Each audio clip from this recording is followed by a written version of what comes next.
This is the second part of a long lecture on Meiren, or beautiful women paintings in China, which I identified at the beginning of the first part as the subject of my interest and research. And I'm pretty much the only scholar anywhere to have shown this interest and done the research, at least until very recently. The lecture is based partly on an introductory essay that I've written for the catalog of an exhibition of Meiren paintings that Julia White and I have organized for the Berkeley Art Museum, to be shown later in this year, 2013.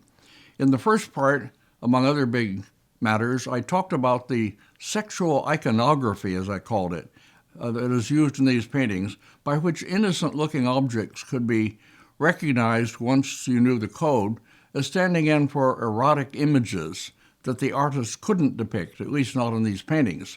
Chinese erotic paintings, which were more open in representing genitalia and sexual couplings, make up a different genre, and mostly took the form of albums, at least among extant examples. These will be the subjects of another lecture in the future.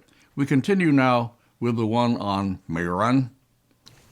This painting from the Nelson-Atkins Art Museum of a woman holding a finger citrus, or Buddha's hand fruit, with a dish of them on the table beside her, and gazing out provocatively at the viewer, has been a favorite of mine for many years because it introduces so well that large area of research raised by these paintings, and still little explored, that is, sexual iconography, as I call it, and visual metaphors or stand-ins, how an innocent image can be made to read as a less innocent one, in this case the Buddha's hand fruit standing for the woman's genitals, as I showed in part 1. Scholars of Chinese popular literature, drama, and novels have worked more in this area than we painting specialists have, and their findings, of course, apply many of them to our paintings. Next. I used to put beside the Nelson-Atkins painting this image of the upper part of a painting of Eve, of Adam and Eve, that is, by the early 16th century German artist Hans Baldung Grün, a pupil of Dürer, who painted a great many nude female images. But because they were taken to represent Eve, they were all accepted as religious paintings, even while their male viewers enjoyed them in quite unspiritual ways. The two faces are remarkably similar. She cocks her head a bit sideways and smiles slightly, looking provocative. The Chinese painted the nude woman less often, although it was not unknown in China, as we'll see later. Next. Another European painting that I used to put beside it sometimes in slide lectures, including my Getty lectures delivered in Los Angeles, Berkeley, and New York at the Metropolitan, is this one by Jan Steen, as another example of displacement, showing the forbidden by way of a non-erotic object. For this one I used to say that the proper caption might be, "Wanna eat my oyster?" Next. Also in the Getty lectures, in the fifth lecture that I had a long section on these displacements, I would show finally this painting, an oil portrait of his wife Pang Pang by one of the oil painters at the Central Academy of Fine Arts in Beijing that was included in their famous or infamous or notorious exhibition of nude oil paintings. And I would point out that the artist, while he has his wife Pang Pang holding her hands modestly over the forbidden part, subverts her purpose by showing nearby in a dish peaches with just that cleft in them. And I would use this to demonstrate, as I put it, the awesome continuity of Chinese culture. The artist probably had no idea that he was following a centuries-old practice. Next. Certain flowers, especially the peony, can also serve to represent the same as the Buddha's hand fruit, the woman's genitals. The woman in this well-known picture in the Freer Gallery, who may be Cui Yingying of the Western garden drama, is presenting herself to her lover by giving him a flower, while her maid, Hongyang, beside her. The painting is the one that opens the last chapter of my book. Of course, we couldn't borrow it for our exhibition because the Freer doesn't lend. The three people in it are, as I say, the heroine Cui Yingying, her lover, scholar Zhang, and her maid Hongyang, who plays a major role in the drama.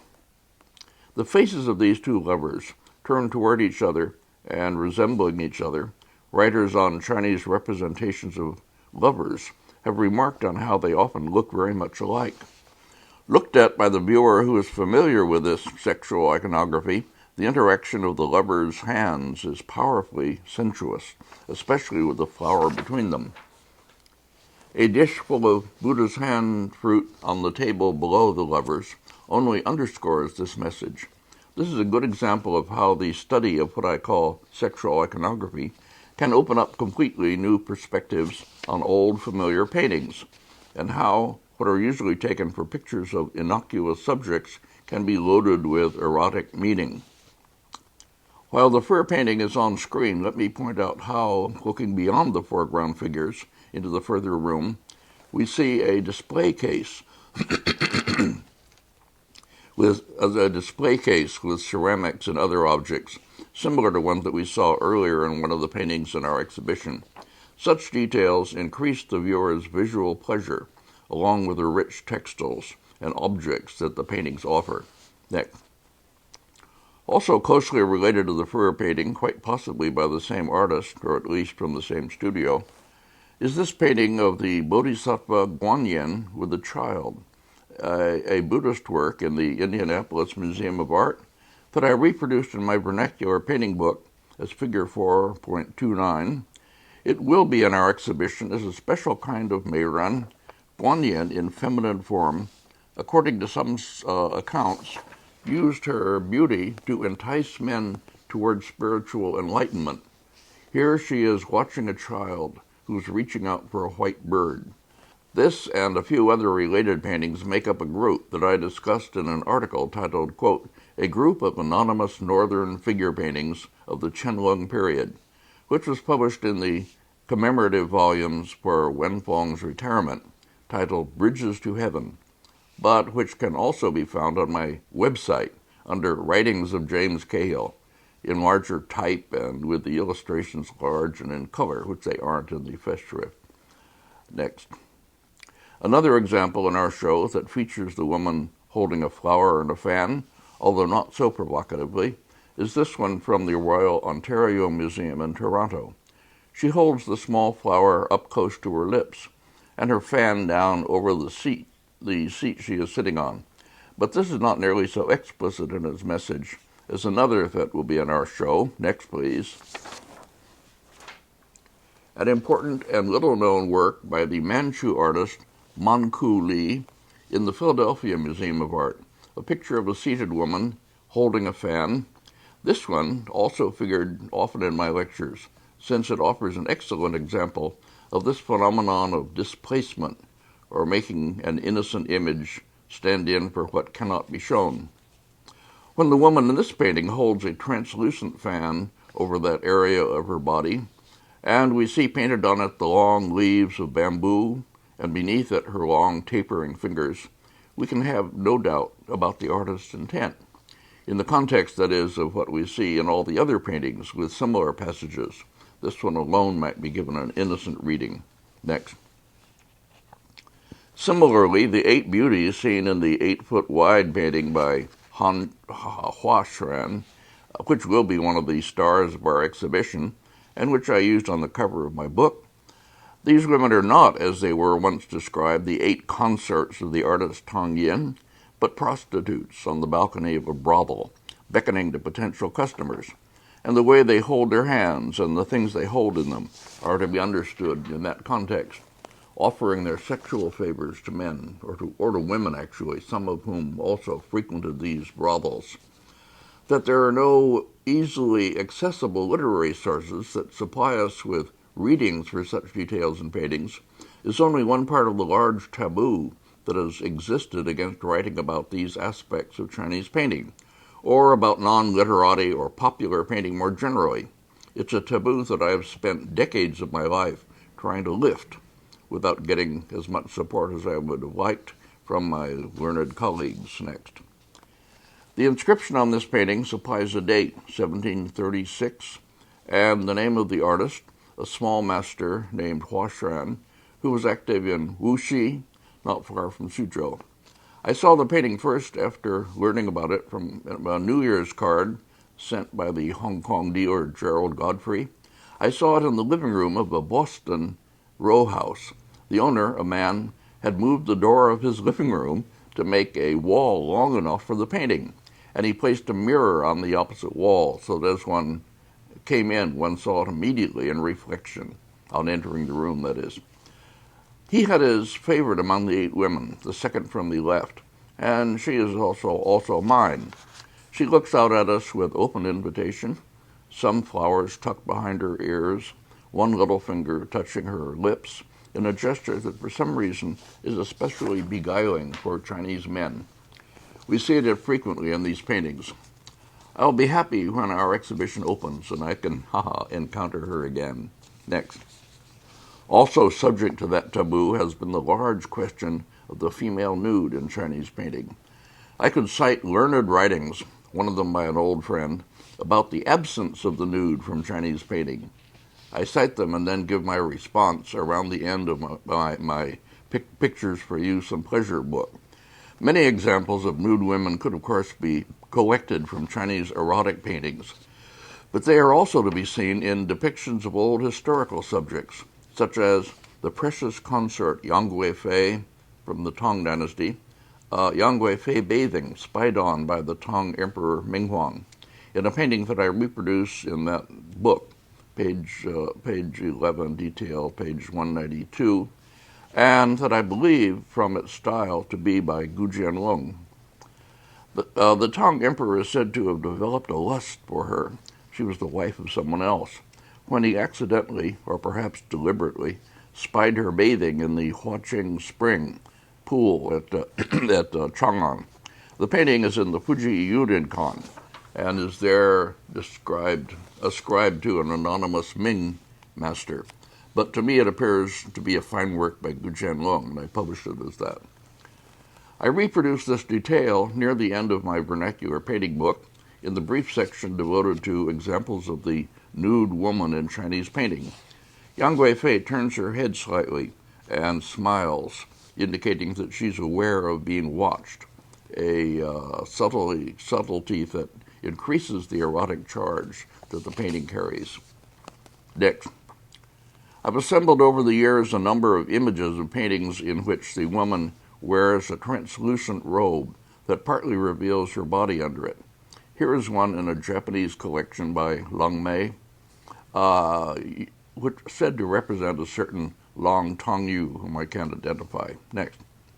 This one is by the 18th century Yangzhou artist Kong Tao, a specialist in figure painting, and it portrays Yang Guifei emerging from her bath, stately in a slightly translucent red robe, attended by a eunuch and a girl servant.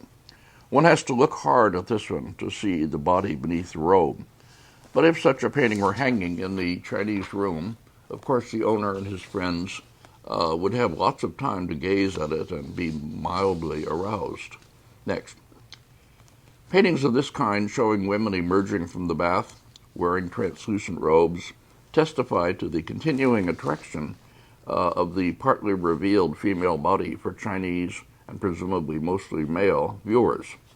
Even such a painting as this small picture in our exhibition, a work that I bought long ago very cheap in Japan, can be added to the group carrying mildly erotic implications, aroused by the idea of seeing a forbidden sight, the woman in her bedroom, her white body emerging from the loose robe she wears, the hangings over the bed, translucent and somehow revealing. The painting now belongs to the Berkeley Art Museum. I gave it to them. Next. We have included also in our exhibition 2 paintings representing women in the bath, or about to bathe, so similar in style and subject that they might well be by the same artist. This one is in the Chicago Art Institute, and it was shown to me somewhat hesitantly as a work they had received as a gift and were not especially proud to own. But it served nicely my purpose of demonstrating the wrongness of this notion that the Chinese didn't represent the female nude, and I reproduced it near the end of my book, after the detail of Yang Guifei bathing that we just looked at.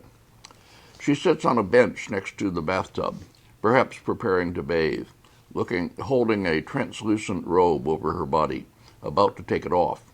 Her crossed hands are poised to sweep it aside. From pictures such as this, we can begin to understand the Chinese ideal for the female body. I devoted a longish section of my Getty lectures to this, and write about it more briefly in my vernacular painting book. It's not at all the same as the European ideal female body. Her face seems, like those of other women we've seen in these paintings, both inward and aware of being watched. This was doubtless part of the appeal of these paintings, the woman's complicity in the voyeuristic act. The quality of the drawing, quite up to the level of other Meiren paintings, reveals that the artist, whoever he was the equal in technique of those who painted less arousing pictures. Next. Later, I noticed in a publication of paintings owned by the Dutch collector Ferry Bertollet, who specializes in collecting erotic Chinese paintings, another picture so similar in style and subject that the two would appear to be by the same master. Neither has any signature or seal. It may well be that the artist preferred to remain anonymous to escape possible prosecution for painting pictures of this kind. Both paintings will be in our exhibition. I assume hanging side by side. I like to think of them as gazing out at these learned sinologues who have explained to us at length why the Chinese never painted the female nude. And they're saying, we may not be nude by your definition, but we ain't got much clothes on either. That's for sure. Next. I'll conclude this section of my lectures with one more painting in our exhibition, anonymous, but another that belongs loosely to the group associated with Lung Mei. I have a special fondness for it because it too was once mine, bought long before I thought of studying Meiren seriously. In fact, I can't remember where and why I bought it, except that I liked the woman and her situation. It was my introduction to the 18th century type that presents the woman in her boudoir as if seen through a doorway, and as if making herself accessible to the male viewer. She's reaching over to snuff out the lamp. My caption for this one was always, "Shall I turn out the light or will you?" I conclude my catalog essay with these words, quote, "And so I end this essay with apologies to any who began reading it expecting a sober and scholarly discourse. I hope that after reading it, you will return to our exhibition with newly opened eyes and perhaps newly aroused libidinal expectations, finding subtly erotic messages in the paintings along with their sheer beauty and high artistic quality that they also display and deliver. In doing so, you will help to fulfill a wish that I have held for many years, as does this exhibition as a whole," end quote. And that ends this part of this video lecture, based on my catalog essay for the exhibition. From here on, I'll be showing more images of Meiren paintings and related materials in no particular order to bring out some types and issues. Next. Some information about Meiren paintings, how they were used, how enjoyed, can be found in Chinese fiction and other literature. I quote some of those in my last chapter, and more could be added. For instance, the story of a man who was so much in love with the woman in the painting that she comes to life, comes out of the painting and gratifies his desires. Some of these references are discussed in my Getty lectures, in my text. But the best work on the treatment of women in Chinese fiction has been done by Judith Zeitlin, seen here in a photo taken when she received a Guggenheim Award. Her writings are to be strongly recommended. She's a good friend and has helped me with my research. Next. There will be one or two paintings in our exhibition that depict groups of women doing something. This is one from the Walters Gallery in Baltimore, in which they are repairing robes. On the whole, we have left these out because they introduce another whole set of issues. Next. This one is included mainly because it's in our own collection and needn't be borrowed. I myself gave it to the Berkeley Art Museum some years ago. It's by a minor late Ming artist named Zhang Yin, and it represents a lady with her servants in a garden. She's washing her hands after doing something, maybe playing a game. I've used it in my studies of early Nanga painting in Japan to represent the kind of minor Chinese painting that the early Nanga masters were able to see, at a time long before paintings by the major Mingqing masters began to come to Japan. I remember very well how I bought it. I visited the dealer, the store, that is, of the dealer Yamamoto Soshiro in Tokyo, and he was absent. His helper phoned him and was told, "Show Professor Cahill that painting that we just bought." And the helper showed me the wrong one, this scroll, which they had acquired in order to use the mounting materials, more or less discarding the painting, use them to mount another more valuable painting, that is. I bought it for very little, and I used it, as I say, in my writings on early Nanga. Next. Continuing with pictures of women indoors, here is one from the St. Louis Art Museum that will be in our show, representing a woman and her little boy in a bamboo grove. Those of you who can read the label see that it's attributed to the early figure master Zhou Wanju, but that's an absurd attribution. It's a work of the late Ming or early Qing date. Paintings acquired early by collectors such as Freire were typically ascribed to famous early masters, but stripping away all those old attributions doesn't diminish the value of the paintings in any way. They can still be quite fine as anonymous works of later date. Next. This is another that will be in our exhibition, borrowed from the Royal Ontario Museum in Toronto. A woman seated in her study in a bamboo chair. I used to own a pair of chairs just like this one. She turns to gaze out at the viewer pensively, pausing from her reading. Literary women are especially attractive to the male viewers of these paintings. They could commune with them on an intellectual as well as a sexual plane. This is equally true in our society. Woody Allen had a funny story titled The Whore of Mensa, about a call girl service you could phone and get a Vassar girl who would come and discuss Kierkegaard with you. The detail reveals further refinements. The soft gray pattern on her robe, the ink landscape designs on her cuffs. Again, these are paintings that repay close looking. Next. This one, included in our show, is another that I gave to the BAM. I bought it for very little in an auction in San Francisco, not a painting that anyone else wanted, and some damage in the upper part further reduced the value. The woman sits holding a fan with a design of Narcissus on it, probably another hidden illusion, but one that I can't explain. This one, another in our show that will be borrowed from the Nelson Atkins, depicts a lady pausing from her embroidering to gaze out at the viewer. The figure style and the high quality of the whole suggest the hand of Lung Mei. Pay attention to the spaciousness of the scene, the three-dimensional treatment of the furniture, the deep recession into a further room. Larry Sickman bought several paintings of this kind for his museum, but they were not considered of sufficient quality and importance by later people to become part of the main collection, and they were hidden away after his death, where they could scarcely be found. In this, as in so many other ways, he was way ahead of his time, bless him. Next. This is another unusually high-quality Meiren painting that we're borrowing for our show from Peabody Essex Museum in Boston, a museum that houses mainly folk art and other materials outside the fine art category. But this, when one spends time with it, proves to be a painting of extraordinary interest. If we can drop our modernist prejudices against realism and high finish in painting. The woman sits at a table beside a large window overlooking the garden.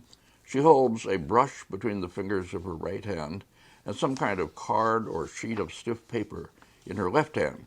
We are to suppose that she is writing a love letter. A cat on the seat behind her looks down at one of two dogs on the floor. Her tiny feet, in red slippers, push out from beneath her skirt. Here, too, the rendering of volume and space is remarkable, depending on illusionistic techniques, partly learned from European pictures earlier in the Qing, but highly developed by the Chinese professional masters. The literati painters, of course, scorned them and would reject such a painting because it displays no brushwork, no traces of the hand of the artist, who here has thoroughly obliterated his hand that it appears almost like a work of nature. Next. A pair of large paintings in the Princeton Art Museum that we decided in the end not to borrow and include in our show, since they would have required expensive remounting. The one at left, representing a scholar and his beauty seated in a garden with blossoming peonies, I reproduced in my vernacular painting book as figure 5.10. The other one, representing a woman having her hair done, I didn't know about until later. The left one served my purpose well in representing the scholar-beauty pairing and the lush beauty of the peonies, very symbolic and sexy. Next. In the second chapter of my book, in a section on painting of the imperial court, I reproduced and discussed this work by the court artist Jinting Biao, another painting of extraordinary finish and refinement. The lady is seen in her richly appointed chamber, accompanied by a servant. She's putting a flower in her hair, perhaps preparing to answer a call by the emperor. Beauties in imperial court painting make up another subcategory of Meiren painting. Next. This is a painting by the 19th century master Ren Xiong, a painting that was my own, but recently was among the group of paintings that I gave away to one of my sons, Julian Cahill. The other of the twins, Benedict, was given a group of equal value. They were shown the paintings, that is, and then made their choices. Julia and I decided not to have our exhibition go into the 19th century, into the later period, because it would open up too much additional material that we'd have to consider. So the period covered by our show ends around the end of the Qianlong area, late in the 18th century. If we had included Ren Xiong, moreover, we would have had to deal with his uses of old styles. Here the style of the late Ming figure master Chen Hongshou. The Meiren paintings of our exhibition are mostly free of any such stylistic illusions, another aspect of them that made them beneath contempt for the literati. They would hang the lovely ladies on the wall of their room, that is, and enjoy them as Meiren, as pin-ups, so to speak, but not as paintings that they could include in their collections and be proud of. Next. Here is one more Meiren that will be in our exhibition, a picture of a standing lady who's holding some small, round, red object in one hand, a pill of some kind maybe, and a red box in the other. I have no idea what she is holding or doing, and I have nothing to say about the painting except to admire the colorful costume. Next. Finally, if I were to move beyond Meiren proper and into Chinese paintings of women more generally, it would open up a larger set of interesting issues and types that are outside the scope of this lecture. Here, for instance, is a painting that I know only from an auction catalog by Gu Jianlong, portraying two women sitting by a stream, the younger one holding a book and reading from it, the older one behind her with her arm around her. This is one of the paintings that raised the issue of same-sex relations or lesbian relations between women. This was a subject treated in my lectures and also in my book on Chinese erotic painting, but it's outside the range of proper Meiren painting, and I can only say that I will include it along with a diversity of other themes in a future lecture on Chinese paintings of women more generally. And saying that ends this second part of this long lecture as delivered by a long-time devotee of beautiful women paintings and of beautiful women who can still enjoy the paintings, if not the women, except visually, James Cahill.